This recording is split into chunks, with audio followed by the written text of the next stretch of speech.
para que conozca a los protagonistas y a las protagonistas de este proceso electoral, el más grande en la historia de nuestro país, pero también para que usted vaya consumiendo cada vez más elementos de valor que le permitan depositar su voto el próximo 2 de junio, una fecha que está cada vez más próxima y que implicará de toda la responsabilidad del ciudadano para que sea una elección que nos garantice o por lo menos nos dé ciertas condiciones de poder darle rumbo a este país. Y en el caso de Michoacán, 112 ayuntamientos, como ya le hemos comentado, están en disputa junto con el Congreso del Estado, además de los cargos federales. Esta noche tenemos un invitado muy especial, va usted a conocerlo en unos momentos más.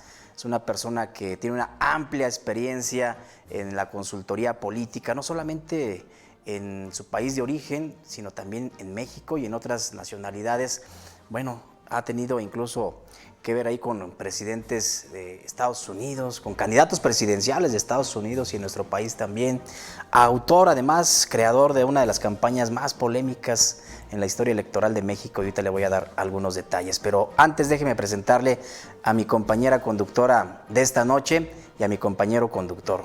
Estrellita Fuentes, un placer estar aquí. Muchas gracias además por las gestiones que hiciste para que este personaje de talla internacional esté hoy con nosotros en este espacio. No, al contrario, muy contenta, Dan. Muchas gracias de volverte a saludar como cada noche de Casilla 24, a Mauricio también y a toda nuestra audiencia que nos está acompañando, que nos está sintonizando a través del 105.5 FM, la que te gusta, y por supuesto las redes de Primera Plana. Bienvenidos todos. Gracias, Estrellita, muy amable. Y también le presento a mi compañero periodista, conductor además del noticiero Enlace Michoacán de lunes a viernes en este espacio de Primera Plana, Mauricio Solís. Gracias, amigo, nuevamente. Adán, muy buenas noches, Estrellita, buenas noches a nuestro invitado que ahorita vamos a presentar como se debe. Agradecer a todas las personas que no se pierden Casilla 24, esta última semana de campañas, de verdad, no se pueden perder el programa porque les vamos a decir detalle a detalle cómo se están formando las cosas y sobre todo darles ese abanico de posibilidades para que el 2 de junio hagan valer su derecho al voto.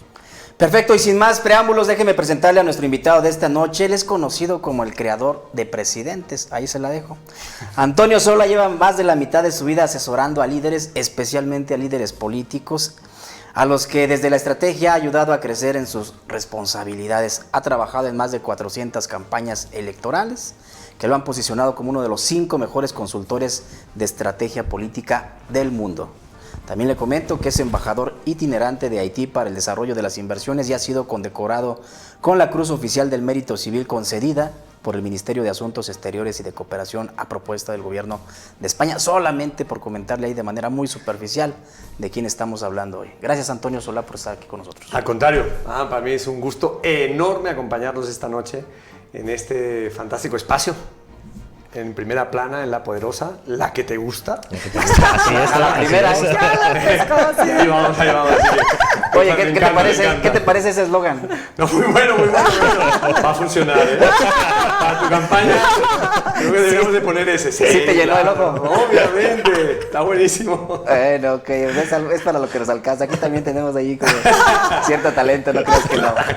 Claro. Oye, Antonio, muchas gracias por estar nuevamente aquí. ¿Qué te trae aquí a Morelia? Platícanos. Pues mira, Estrellita me invitó hace unas semanas a poder compartir, tener la oportunidad de poder compartir en la Universidad Vasco de Quiroga una charla con las chicas y chicos de marketing que estaban celebrando su 10º congreso de mercadólogos, y pues vine a hablar con ellos de un poco las cosas que están pasando en el mundo, que está pasando en el mundo del marketing en general y del marketing político también, qué pasa no solo en Morelia, en Michoacán, en México, sino en el mundo. En el mundo está muy convulso, y la industria del marketing político que es la industria a la que yo pertenezco y trabajo, con políticos fundamentalmente, está también muy convulsa, ¿no? Así que el espacio de reflexión en la universidad fue muy lindo.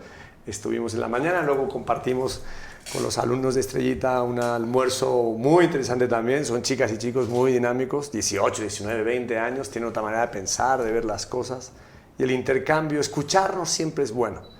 Así que pues estoy muy contento de estar aquí en Morelia. Desde el 2018 no venía, me lo recordaron ahora cuando llegué. Así que siempre es hermoso venir aquí a este bonito estado y desde luego a esta hermosa ciudad.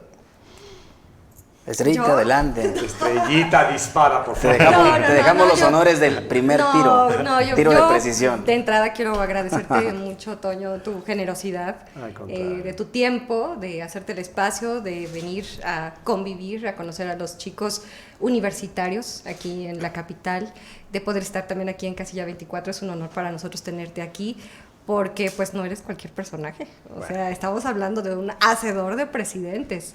Y muy particularmente, en el caso de México, tienes una práctica y una vasta experiencia, sobre todo cuando fueron las campañas de pues, Vicente Fox y de Felipe Calderón. Y bueno, pues ahorita tenemos un gobierno federal de Morena, Así encabezado es. por Andrés Manuel López Obrador, que fue el candidato opositor en el momento de las campañas que estuviste manejando, administrando. Y bueno, pues acuñaste un eslogan muy fuerte, muy poderoso. Dijo pues que López Obrador era un peligro para México. Es correcto. En el Y- 2006, si mal no recuerdo. Eso fue en el Exactamente, 2006, y en el 2006, pero pues era parte de una estrategia de campaña política. Y me gustaría que nos compartieras tu pulso de cómo ves a México en términos políticos desde aquel momento, aquella instantánea, a este momento, el momento actual. Lo que tú Claro. estás viajando constantemente por varios países, aquí en México estás asesorando a varios candidatos. ¿Cuál es el pulso que tienes ahorita en este contexto? Bueno, mira, lo primero que te quiero decir es que en realidad esa frase acuñada, la de un peligro para México, no fue mía. Yo se la escuché a Felipe Calderón en Yucatán, en Mérida precisamente, que estábamos hablando antes de Mérida, en un meeting, y de ahí, de alguna manera, muchas veces la función que tienes es de, pues no sabes dónde oyes la frase, un concepto, la que te gusta, cualquier tipo de... Oye, ya, hay que Ya me lo voy a llevar, marca, te voy a comprar los registrada, marca registrada. Claro, sí, oye, no están registrados, deberían registrar. Pero bueno, yo se lo escuché ahí y luego la llevamos al equipo. O sea, no es que yo... Que surjan sí, las ideas, digamos sí. que muchas veces pasa así, ¿no? Entonces, el equipo lo probó el concepto. Antes de, digamos, esa línea de trabajos salió una previa que fue la de Calla de Chachalaca, cuando él ataca de alguna manera en ese entonces el presidente Fox. Y ahí pues hubo toda una dinámica de campaña, la historia es conocida, ganó Calderón, X votos arriba, toda la discusión. Y de aquel entonces para ahora, pues México, los mexicanos fundamentalmente, han evolucionado mucho, han cambiado. No es que, y esto pasa en todos lados, el ciudadano que votó en el 2006, luego en el 2012, luego en el 2018, cuando ganó Andrés Manuel López Obrador, no es el mismo que va a votar ahora en el 2024. El voto es estrictamente emocional, Estrellita, estrictamente emocional. Y el 95% de las decisiones que tomamos los seres humanos son emocionales. El voto está hospedado en una parte del cerebro, en donde está el cerebro límbico, en donde está la pasión por el sexo, por el consumo de drogas, por la universidad, por qué voy a estudiar, por las grandes decisiones que como ser humano uno toma. Y el voto está hospedado ahí. Entonces es absolutamente emocional. En el 2018 hubo en juego algunas emociones, que las comenzábamos antes también, la ira, el encabronamiento, decía yo en aquel entonces los mexicanos. Y ahora está en juego otra cosa. En este 2024 está en juego lo que yo he denominado un referéndum Andrés Manuel sí, Andrés Manuel no. No tiene mucho, nada que ver, lo voy a decir con respeto, Claudia y Xóchitl en la campaña. Es un referéndum sobre López Obrador. Y eso pasa en algunas campañas, no pasa en todas las campañas. Pasa, en el 2018 de hecho no pasó, era otra campaña. En 2024 los mexicanos se van a enfrentar a eso. Y pues el resultado prácticamente está cantado, ¿no? Lo podemos discutir también si quieren, pero pues está prácticamente cantado, ¿no? Lo que va a pasar el 2 de junio.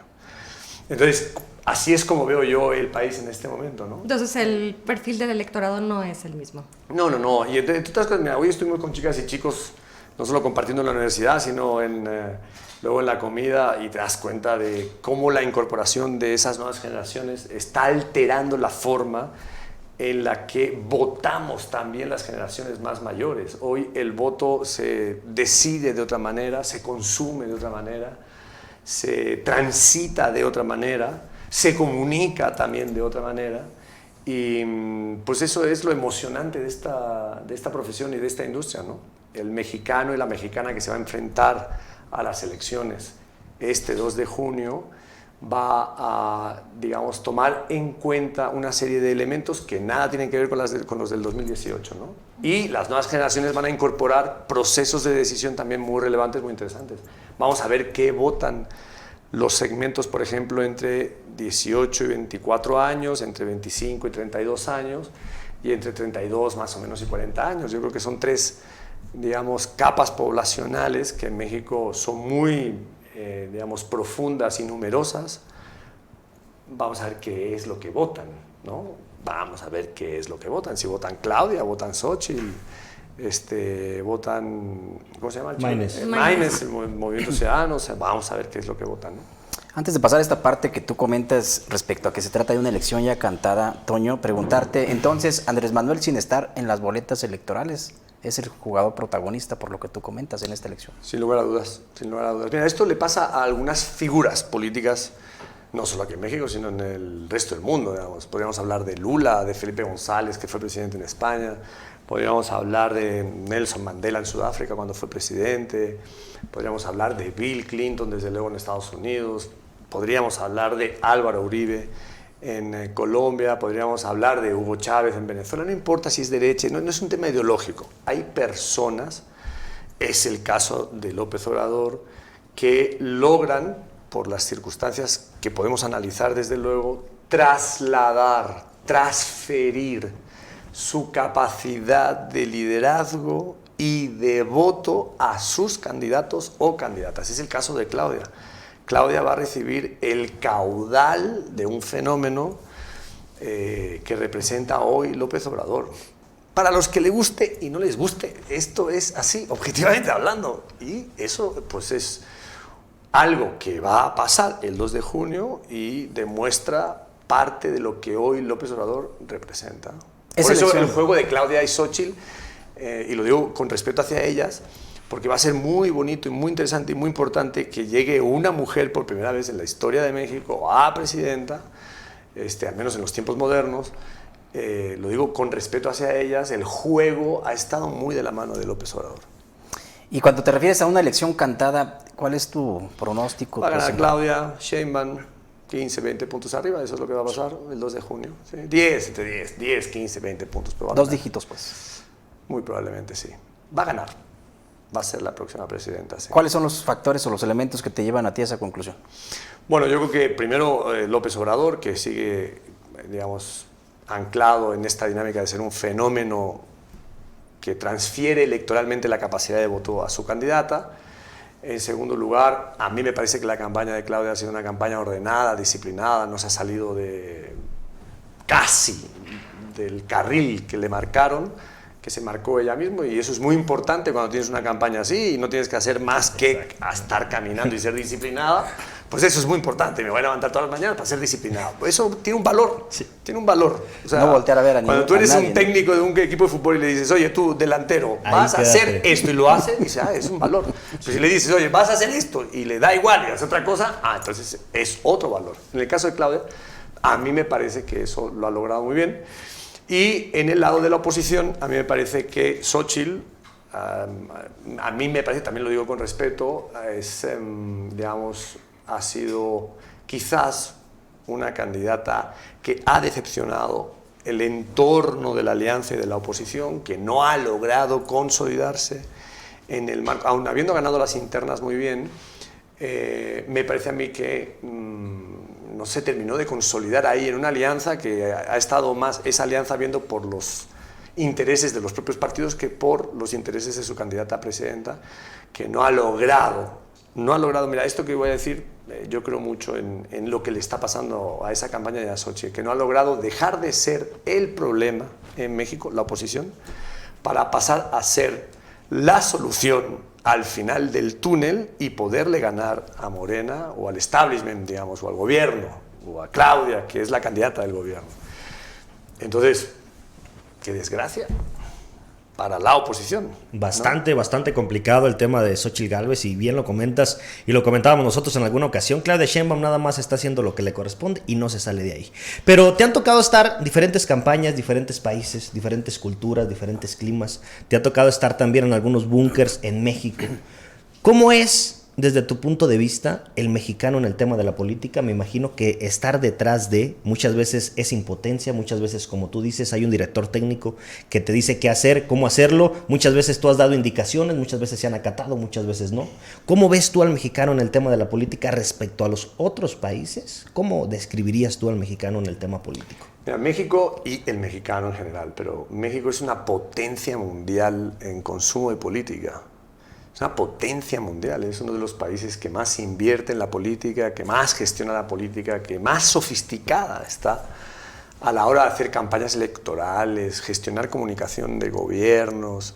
Es toda una industria lo que se mueve alrededor de la política, de los políticos en México. Entonces, es una potencia del orden de Estados Unidos, Canadá, Brasil. De este lado yo me quedaría ahí, o sea, luego ya le siguen Colombia, Argentina, otros países que tienen otras capacidades y otros tamaños. México es impresionante, pero además te voy a decir algo, México tiene mucho talento, los mexicanos tienen un talento impresionante para la política, una gran capacidad, no solo los políticos, sino equipos de asesores, consultores, en fin, de todo lo que se hace en torno a una campaña, tiene mucho talento. Y tiene tanto talento que exporta fuera de México ese talento para hacer campañas en otras partes del mundo. En mi caso, digamos, en mi equipo, hay generales, comandantes, coroneles que son de aquí de México. Y luego compañeros estrategas también, como yo, de aquí de México, que compartimos campañas en otros países. O sea, hay mucho talento. Ahora, llegas a una campaña... Por lo que tú me preguntabas, ¿y el candidato o la candidata siempre te hace caso? Pues claro que no. ¿Te hace caso al 100%? Pues, pero por supuesto que no. O sea, otras veces sí, pero muchas no te hace caso, ¿no? Muchas veces no te hace caso. O sea, también tienen sus cosquillas y funcionan con dinámicas. Y luego hay una campaña política, hay muchos intereses y se juegan muchas cosas. Hay poder político, agendas que tienen que ver con el candidato o con el candidato, los equipos de campaña, etc. Hay muchos factores en México que van más allá del... Esto es en cualquier parte del mundo. Mira, una campaña electoral yo la defino de la siguiente manera. Es la administración del caos. Eso es una campaña electoral. Administrar el caos, como si fuera una empresa llamada Caos, en muy poco tiempo, con dinero y recursos humanos. Entonces, ponte a administrar eso. No está fácil ni para la candidata o el candidato, ni para los que apoyan a esa candidata o candidato, o para los equipos, ¿no? Es muy complejo, es muy complejo. Pero eso no solo pasa en México, pasa en cualquier parte del mundo. No te creas que yo llego a España o a Sudáfrica, por ejemplo, que el presidente actual y la vicepresidenta trabajamos con ellos en la campaña y te hacen caso al 100%. Pues no, eso no es así. Y quien les diga lo contrario... pues lo entrevistas otro día, porque yo, si no, le voy a decir que miente. Está mintiendo. O sea, claro, Oye, totalmente. Toño, y hablando de particularidades, ya pues decantaste el tema del mexicano, pero en general la política es emocional, tú bien lo has dicho. Sí. ¿Cuál es el eje en común de las campañas en todo el mundo? Mira, la transacción del voto, o sea, los ciudadanos, los que nos están viendo y oyendo, votamos como si fuera una transacción, una compra, por decirlo de alguna manera, ¿no? Esa compra tiene un valor que responde a la credibilidad. Es decir, tú votas por alguien porque crees en ese alguien, por la razón que sea, por la razón que sea. La credibilidad es la moneda que transacciona el voto entre el ciudadano y el candidato o la candidata. Cuando eso se produce, la credibilidad, esa transacción, ese empate de los valores del candidato o la candidata y del ciudadano, se produce el voto. Detrás de esa credibilidad hay muchas cosas, hay confianza, hay conocimiento, hay afecto, hay interés. Por eso existen las campañas de comunicación y de marketing, ¿no? Entonces, la credibilidad es una moneda de intercambio en la política con los ciudadanos en cualquier parte del mundo. Ahora, eso está cambiando mucho a la hora de cómo comunicamos a una candidata o a un candidato en una campaña, porque hay que comunicarlo, es el trabajo que hacemos, hay que darlo a conocer, hay que lograr que la gente lo quiera, que se interese por el candidato o la candidata, que tengan confianza y que terminen creyendo en esa persona. La forma de comunicar está siendo muy revolucionada, ¿no?, en el mundo. Hoy ya se invierte más en redes sociales que en medios tradicionales. Ya en realidad hoy los ciudadanos tienen con el teléfono una capacidad comunicativa individual que antes no existía. Hoy todos somos esporas, digamos, y podemos comunicar, involucrarnos en la campaña electoral. Entonces, esa credibilidad es muy importante, además, por dos razones. Una, porque una elección es como si fuera esta mesa con Adam, Mauricio. con Mauricio, con Estrellita y conmigo. Ahí está David, ahí están los técnicos, y participaran en la conversación electoral. Una elección es una conversación electoral, donde están los políticos, los partidos, las ONGs, los gobiernos, los medios de comunicación. Es una conversación, y los ciudadanos, ¿sí?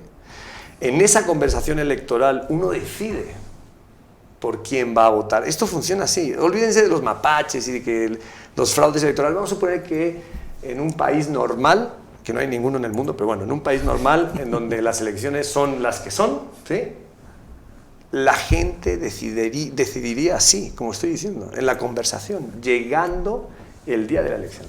Por eso decimos nosotros siempre que las elecciones, que es lo segundo importante, se estresan llegando al día de la elección, porque la gente empieza a prestarle más atención a lo que las candidatas y candidatos están diciendo, ¿no?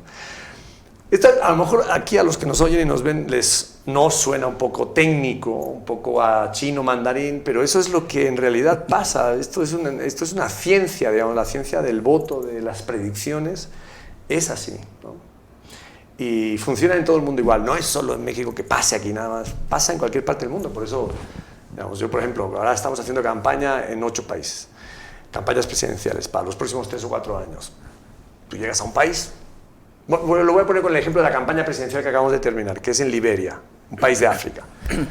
África, hablan en inglés, la sexta economía más pobre del mundo, y llegas allí y ¿qué aplicas, digamos, no? ¿Qué aplicas de lo que puedas aplicar en México, en Argentina o en España? Hay cosas que tienen que ver con la universalidad del ser humano, de las personas.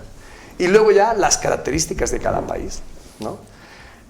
Por eso es tan mágico la política y el trabajo que hacemos con los políticos. Es muy divertido. Si no, pues, fíjensela aquí a los señores y a la señorita. Oye, Toño, qué interesante platicar contigo, escucharte. Al contrario. Hablando de los partidos en México, el PRI fue un partido hegemónico que tuvo el poder durante varias décadas. Al PAN le costó varias décadas por llegar por primera vez a la presidencia de la República, justamente en el 2000 con Vicente Fox y luego con Felipe Calderón. El PRD, en lo que va de su vida política, no ha logrado como partido, como marca, llevar a alguien a la presidencia de la República, a pesar de tener a un fenómeno como Cuauhtémoc Cárdenas. Pero lo que sí me parece un fenómeno, no sé si coincidas, es lo que ha pasado con Morena. Un partido político que nace oficialmente en el año 2012 y a los cuantos años, estamos hablando en 6 años, logra escalar a convertirse en el partido en el poder presidencial. ¿Cómo explicar ese fenómeno y qué tan común es encontrar este tipo de fenómenos políticos en el mundo? Adam, el fenómeno es Andrés Manuel López Obrador, no es Morena. López Obrador fue un fenómeno estando en el PRD. Y luego, pues no ganó ahí, él se presentó contra Calderón en el 2006, fue con el PRD. Y luego se trasladó, digamos, o creó su partido, Morena. Y con Morena fue presidente de la República, pero el fenómeno es él. Él es el que le traslada. Cuando él se vaya, Morena va a ser otra cosa. ¿Dónde quieres que te lo firme? Te lo firmo. Te voy a poner el caso de Bukele. Bukele participa en sus primeras elecciones presidenciales con Ghana. Partido muy prostituido, con mucha corrupción. El que era el presidente de Ghana, Tony Saka, en la cárcel, muy complejo, y se presenta con ese partido hablando de la anticorrupción, hablando de todo lo que en contra representaba ese partido. Pero era el vehículo que necesitaba para presentarse a la elección. La potencia era Bukele, no su partido. Es decir, podemos seguir así con ejemplos. El Partido del Trabajo en Brasil, con Lula, el MAS con Evo Morales en Bolivia. Son los personajes. Son las personas. Las personas. Sí, digamos, las personas, esas personas que asumen un liderazgo convirtiéndose en personajes y luego en personajes públicos. Y entonces, la asunción del liderazgo, porque eso es lo que pasa, así es, digamos. Tú vas con Messi y le dices, oye, pero qué bestia, ¿cómo metiste el gol? Driblaste desde antes de tu portería, corriste todo el campo y qué bestia, pero qué difícil es hacer. Y Messi te va a decir, pues no, me puso una pelota y iba y escorrí, porque Messi no es consciente plena, digamos, ¿no? De sus talentos, o sea, le sale natural. Bueno, este tipo de liderazgos, cuando se vienen construyendo en el tiempo, son así. Entonces, no son los partidos políticos. ¿Qué es el PRI hoy? Nada. ¿Qué es Morena? Lo que era el PRI. Podemos seguirle así si quieren. ¿Qué es el PAN hoy? ¿Qué es Movimiento Ciudadano hoy? ¿A quién le quita Movimiento Ciudadano? O sea, para poner las cosas claras, ¿no? Hoy, en el 2024, yo vengo diciéndolo ya desde hace muchos años, estamos asistiendo a la muerte de las ideologías, que son el pan para hoy y el hambre para mañana, la muerte de las ideologías. Estamos asistiendo al pragmatismo de la política y estamos asistiendo a elecciones con ciudadanos cada día más independientes y con mayor capacidad de decisión. No lo parece, pero eso es lo que está pasando. Entonces, los líderes que quieran realmente ponerse al frente de la política y gobernar van a tener que transitar por aquí. Y lo voy a decir con respeto, esto ya lo he dicho otras veces. Andrés Manuel, Bukele, Milei, Donald Trump, desde luego Biden, ¿no? Que está, en fin, ya destruido, Pedro Sánchez, cualquier presidente que en este momento está gobernando es un presidente o presidenta de transición. Son transicionales. Viene una revolución en la política y en la forma en la que estamos viviendo como nunca antes hemos visto en esta humanidad. Viene una transformación total. Todo lo que estamos hablando hoy, dentro de 1 añito, 2 añitos, 5 años, va a ser viejo. Nos vamos a escuchar y vamos a decir, pero pues qué pendejos estábamos. Yo lo pongo conmigo mismo. Como es en vivo, ponle un pi para que no se oiga. Pero esa es la verdad, porque vamos a decir, oye, pero qué bestia, cómo ha cambiado todo. Y es verdad, cómo ha cambiado. Van a ver ustedes, es una transformación total de la forma como hacemos política, la interpretamos, cómo la tecnología va a cambiar la forma en la que vivimos. Incluso, ya sé que no estamos para esto en el programa, digamos, pero no vamos a ocupar las cuerdas vocales para hablar entre nosotros. ¿Cómo vamos a hablar por acá? Estos micrófonos van a ser inservibles. Ya no vamos a necesitar comunicarnos como nos estamos comunicando ahora. Van a haber procesos de telepatía, vamos a tener chips dentro que nos hablan en 50 idiomas, en los idiomas que queramos. Vamos a ser otra especie humana. Yo sé que eso está muy fumado y que lo decían los chicos y que no tiene que ver con el 2 de junio, pero por eso todo lo que hay en la política es transicional ahora. Chicas y chicos con los que estuvimos hoy en la mañana, que van a tener responsabilidades dentro de 20 años, van a estar gobernándonos con una dimensión totalmente distinta. Totalmente distinta. Con cosas que vamos a estar viviendo totalmente distintos. Muy bien. Toño, vamos a una pausa rápidamente. Menos mal, hermano, porque si no... Estamos platicando con Toño Solás, el hacedor de presidentes, nada más ni nada menos. Ahorita regresamos.